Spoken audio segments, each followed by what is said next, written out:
Hello brothers and sisters, welcome to today's episode here on Dangerous African Confessions HD. Today, we have a conversation with our brother who talks to us about things he witnessed whilst he was still a young pastor in one mega church in Nigeria. Without taking much of your time, let us go and listen to what our dear brother has to talk to us about. Please subscribe if you haven't done so. Also do like and share this video, and hit the notification bell, so you will be notified anytime we upload new videos. I never imagined that my journey as a young pastor would lead me to uncovering the shocking truth behind one of the most respected mega churches in Nigeria. But I will say that, for security's sake, I won't mention any names here. I only want the story to be heard by the true believers of Christ Jesus. The people who can discern and understand the message. I know people are religious fanatics. Instead of following what Jesus did, they prefer to follow pastors and by so doing, making the pastors themselves even more gods than Jesus himself. And the pastors feel the need to continue to prove to them the reason why they should continue to believe in the anointing. Hence the reasons for the stage of fake miracles that is going on in most especially the mega churches. This thing that I am going to talk about, my pastor had gone a little further from what these pastors does. You see, there is this particular church that always has hymn for programs every December. And he can plant people around the church to pretend they are sick and be begging for alms. So that, when the day of the programs comes, he will heal these people. Now, let me tell you the secret. Reason why they go there long before the program is that, people in the church and around that area can testify that, these people were actually not well before he healed them. And that will solidify the miracles. You see my brother, it feels almost surreal now, looking back at that day, the day I walked into that church, full of dreams and hope, ready to change lives. I had just graduated from seminary, eager to serve God and make a difference in the world. At that time, I believed that the ministry I was stepping into would be a divine calling. I had heard so much about the senior pastor, the man whose name was synonymous with miracles and healing, whose ministry spanned across the country. His sermons were powerful, his prayers healing. To be part of that church seemed like a privilege, a golden opportunity to grow in my calling. Like I'm saying, I remember the first time I attended a service at the church. It wasn't a Sunday service, no, it was a midweek service that happened to be filled with an unusual sense of excitement. The atmosphere was electric, charged with the energy of thousands of believers who had gathered to witness a miracle. I arrived early, unsure of what to expect but already in awe of the grandeur of the church. The building was massive, a grand structure. Honestly, from the outside, it looked like a place where God himself might choose to dwell. As I walked in, the first thing that hit me was the size of the congregation. I had never seen anything like it before. People, all seated in perfect rows, their faces glowing with anticipation. Some were kneeling, others with their hands raised, in prayer or worship. The music that filled the air was so full of power, so full of life. The sound of thousands of voices singing together made my heart race with excitement. You see, when the time was right for the pastor to speak to us, I couldn't help but feel that he was not just preaching, he was speaking directly to my soul. It was as though every word he said had been divinely inspired. There was something magnetic about him, a presence that drew you in and made you feel like you were part of something greater than yourself.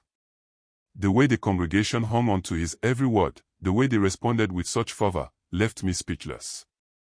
It was clear to me then that this was no ordinary church. This was a place where God was moving in mighty ways. I wanted to be a part of that, to be part of a movement that could change the world. I went to the church continuously for some months before introducing myself to some of the junior pastors as being graduated from seminary. So, I believe it was 2 or 3 Sundays after that I was introduced to the senior pastor by one of the assistant pastors. I mean the one I had met earlier. He welcomed me into the church and said that he was excited for me to join the ministry. At that moment, everything felt right. It felt like I had been chosen for something great. So, he accepted me as one of his sons and asked that I serve with all humility and learn even more. Over the period between I think about 9 months and about a year, I was given more responsibilities in the church. I was appointed as one of the young pastors. This group of young pastors were direct assistants to the senior pastor. I felt honored and overwhelmed, eager to prove myself. Every day, I learned more about the church's operations. I was quickly immersed in the rituals, the way things were done, the practices that seemed so normal yet were so meticulously orchestrated. I spent my days shadowing the senior pastor, observing how he interacted with people, how he carried himself. He was always surrounded by his inner circle, a group of assistants and advisors who seemed to hang on his every word. They were loyal, almost to a fault, and they had a way of making you feel like you were just a small cog in the grand machine that was this church. But there was something unsettling about the whole operation. While everything appeared perfect on the surface, there was an underlying tension, a subtle pressure to conform to certain expectations. I began to realize that there was more to this church than just preaching and healing. The senior pastor was building an empire that required much more than faith. It required loyalty, unquestioning loyalty, and an understanding that the mission was bigger than individual people. And then there were the miracles. The healing services were frequent, almost routine. People would line up, some in wheelchairs, others using crutches, some barely able to stand, hoping for a touch from the senior pastor. I had heard rumors before I joined about the miracles, about how lives were changed. But when I saw it with my own eyes, it was nothing short of awe-inspiring. The way the pastor laid hands on the sick, how they suddenly stood up and walked, how the blind opened their eyes, it was a spectacle. The congregation erupted in applause, praising God for his mighty works. Honestly, I was mesmerized, but deep down, a part of me wondered, how could one man possess so much power? You see, I had been raised to believe that true miracles come from God, and that faith was the key to unlocking God's power. But as I watched those healings unfold time and time again, I began to question the authenticity of what I was witnessing. Something didn't feel right, but I couldn't put my finger on it. After all, the senior pastor was revered as a prophet, a man chosen by God to lead this great work. Surely, I thought, there was nothing wrong with what was happening here. The senior pastor wasn't just a healer. He was a master of influence, a master of persuasion. He knew how to inspire devotion, how to create an environment where people would believe in anything he told them. And yet, in the deepest corners of my heart, I knew something was off. Something wasn't right about all of this. But I told myself that I was being naive. After all, I had just joined the ministry. I wasn't yet in a position to understand everything that was going on. Perhaps, I reasoned, I just needed to have more faith, to trust the process. The truth and why I'm sharing this is that, even me who had been to seminar school, and understood a lot of things when it came to this Christian life, I believed everything I saw at first. So, how much more someone who truly does not understand the things of the Spirit? You see, when I first began working at the church, I was overwhelmed by the scale of it all. The services, the programs, the outpouring of faith, it was like nothing I had ever witnessed before. I had been raised in a small church, and even though I had studied theology, I had never been part of something so vast, so powerful. The church seemed to function like a well-oiled machine, everything in its place, with no room for error. But what struck me the most was the healing crusades, the large gatherings that happened every few months. These events were the highlight of the church's ministry, and I was thrilled to be part of it. My work alongside Mr. Olomide began almost immediately. He was the senior pastor's right-hand man, an organizer of the church's many programs. Mr. Olomide had a calm demeanor and an air of authority about him that made him respected by everyone. He wasn't someone who drew attention to himself, but when he spoke, you could feel the weight of his words. We started organizing the healing programs together, and I learned quickly how meticulous everything had to be. Every detail was important. The first time I truly understood the extent of the program was during one of the large crusades. People from all over the region came, those who had been suffering from various ailments, illnesses, and disabilities. My brother, I remember feeling a surge of compassion as I watched them arrive. Some came on crutches, others in wheelchairs, some blind, others with visible deformities. I couldn't help but feel a deep sense of compassion for them. They were here to receive a miracle, and I believed with all my heart that God would touch them through the senior pastor, Mr. Olamide, and I spent days preparing for the event. He made sure that everything was set in place, ensuring that the people who would be healed were positioned in the right spots. He also worked closely with the individuals who would come forward during the healing service. I didn't think much of it at the time, as it seemed natural that they would need assistance to prepare for such a significant moment. Mr. Olamide, however, was always the one to make sure they were ready, instructing them on when and how to come forward during the service. My brother, the truth is that it wasn't just about organizing people, it was about coordinating their entrance into the church. These individuals, the ones who appeared to be suffering from severe illnesses, had been coming to the church for months. They sat in the same spots during every service, almost as if they were fixtures in the congregation. I didn't question it. After all, they were sick, right? People who needed healing and had no other place to turn. They were regulars, sitting in the front rows or near the altar, often coming to church every day, seeking solace, hope, and healing. What struck me even more was how devoted they were.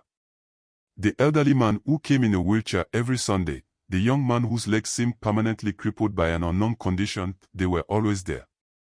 Their faith was unwavering, and I could feel it in the air whenever I walked by them. They truly believed that their healing was just a prayer away. And I believed it, too. I didn't see anything wrong with the way things were done. This was a place of healing, a place where God worked miracles through his anointed servant, the senior pastor. At least that is what I thought at that time. And I would defend it any day, anytime. So sometimes, when I watch social media and I hear people defending things they have no idea of, I sometimes cannot help but laugh. But then again, I have pity for them, because I was just like them, until I came close to where things are really done. Before I could really understand how blindly we fight and protect these pastors. You see, my brother, when the crusade finally arrived, I watched in awe as people gathered in anticipation. I could see the looks of expectation on the faces of the congregation. The senior pastor stood at the front, his eyes glowing with the intensity of his calling. As the music played, he began to pray, calling on the Holy Spirit to move among the people. The first person he touched were random people he was praying for, and they were fallen under the Spirit. Up till now, I cannot also tell if they were also acting up. But what I know is that he came to the elderly man in the wheelchair. I had watched him for months, hoping and praying with him for his healing. To be honest with you, I have had several sections of prayers with him. And I never knew there was no healing that he needed. And I was just wasting my energy for nothing. So, when the senior pastor got to the man, I could feel the collective breath of the crowd being held in anticipation. I watched with bated breath as the senior pastor approached him, laid his hands on the man's head, and prayed. He now knelt down and touched the legs and began to pray in different tongues and calling on the name of God. He then said that he needed an instant healing for the man from the Holy Spirit, so that the people will know that it was him, the true God, that has sent him. My brother, I had never seen anything like it. The man, who had not been able to walk for years, suddenly stood up, his legs shaking at first, but then firming up as he took a few steps. The crowd erupted into applause, shouting praises and clapping. It was nothing short of a miracle. The man, who had been bound to a wheelchair for as long as I could remember, was walking again. I felt tears in my eyes as I witnessed this miracle. God had truly healed him. That same day, the woman who had been blind for several years also received her healing. The woman, I had often seen her at the front of the church, her cane tapping on the floor as she made her way to her seat. The pastor laid his hands on her, prayed, and then stepped back. She blinked, rubbed her eyes, and slowly looked around. And then her eyes widened, and she gasped. She could see. The crowd cheered, people shouting praises to God. It was an overwhelming moment. I couldn't believe what I had just witnessed. A woman who had been blind for years could now see, thanks to the healing power of God. To be very much honest, this I must say, we were all watching a well-scripted movie right in our faces like that. As the event came to a close, the crowd was jubilant. The people who had been healed were celebrated, and the church was alive with excitement. I stood at the back of the room, overwhelmed by the magnitude of what had just taken place. I had witnessed miracles, and I believed with all my heart that these healings were real. God had walked through the senior pastor to heal these people, and I was honored to be a part of it. It was a typical Sunday after a healing crusade. The atmosphere was still charged with excitement and praise as the congregation filed out of the church. People were talking about the miracles, the healings that had just taken place. The elderly man who had walked for the first time in years, the woman who could now see, and the young man who had been healed of his crippling condition, it was all anyone could talk about. To me, it was nothing short of miraculous. I was still riding the high of witnessing those incredible moments. I had seen the power of God at work, and I felt blessed to be part of something so profound. As I was helping to clean up the auditorium, preparing for the next service, I was approached by Mr. Olomite's assistant. He was a man in his mid-30s, with a calm demeanor but an air of authority that commanded respect. He had been working with the church for years and was always seen in the background during the healing programs. His role, like mine, was to assist with the logistics, making sure everything went according to plan. But today, he looked different, almost like he had something to say, something important to reveal. He asked if I could accompany him to a hotel after the service. It was unusual, but not entirely out of character for someone in his position. I agreed, thinking that perhaps he wanted to discuss future programs or give me further instructions for the work ahead. We walked to his car in silence, both of us still caught up in the aftermath of the service. The drive to the hotel was short. When we arrived at the hotel, he led me to a private room at the back of the building. It was a small space, the kind of place you wouldn't think twice about. Inside, however, were several of the individuals who had been healed during the crusade, those same people I had seen in church, who had come forward to receive their healing. They were gathered in the room, sitting together, chatting and laughing as though they had known each other for years. You see, at first, I thought it was just a casual meeting, maybe a celebration of their healing. But as soon as the door closed behind us, the atmosphere shifted. Mr. Olomite's assistant motioned for me to sit down, and then he began to speak. He told me that there is a reason he felt the need to bring me there. Just to show me something so I will understand what I am doing. He then told me that I have been part of the healing crusades for a while now, and I have seen the miracles, the healings. But what I don't know is that not everything is as it seems. I was taken aback by his words. What did he mean? I had seen the miracles with my own eyes. The elderly man had walked, the woman had seen for the first time in years. What could he be suggesting? He continued that the people I've been witnessing at the crusades, those who have been healed, they aren't really sick. At first, I thought I had misheard him. I told him that I've seen them. I've seen them come to church week after week, sitting there, desperate for healing. They've been suffering. The assistant smiled, but it wasn't a kind smile. It was knowing, almost pitying. He told me that they've been suffering, yes. But not from the diseases you think they have. They're not sick in the way you imagine. He told me that they have been hired. They are actors, playing a part. I felt my stomach churn. It was like the floor had just dropped out from beneath me. The people I had thought were truly suffering, the ones I had prayed for, the ones I had watched with genuine compassion, they were not sick at all. They were just pretending. I looked around the room at the people, who seemed so calm, so normal now that I was seeing them outside of the church setting. The elderly man who had walked was sitting casually on a couch, chatting with the woman who had been healed of blindness. The young man who had been crippled was laughing with someone else. They didn't look sick. They didn't look like people who had been miraculously healed. When he noticed the shock on my face because he spoke again that, it's all part of the plan. They come to church, pretend to be sick, and then when the crusade happens, they come forward to be healed. The senior pastor lays his hands on them, and the people believe they've been healed. But it's all staged. I felt a wave of nausea rise in me. I had been part of this. I had helped organize these events. I had helped facilitate the healing of people who weren't even sick. The assistant told me that they've been paid for their acting. They've been given money to pretend to be sick, to sit outside the church, to beg for alms, to show the congregation how desperate they are. And when the time comes, they get up, they walk, they see, and the congregation believes that God has healed them. They believe in the power of the senior pastor's touch. My brother, I couldn't breathe. Everything I had believed in, everything I had seen with my own eyes, was now being called into question. The miracles, the healings, the dramatic moments in front of the congregation, it was all a performance. A carefully crafted lie designed to manipulate the faith of the people, to make them believe in something that wasn't real. He then told me again that I don't have to take his word for it. And that I should just look at them. These people, they've been coming to church for months. They know exactly when they're supposed to be sick, and they know exactly when they're supposed to be healed. I turned to the group of individuals, now feeling like strangers in the room. The weight of the truth was crushing me. I had been a part of it all. He then said something shocking to me.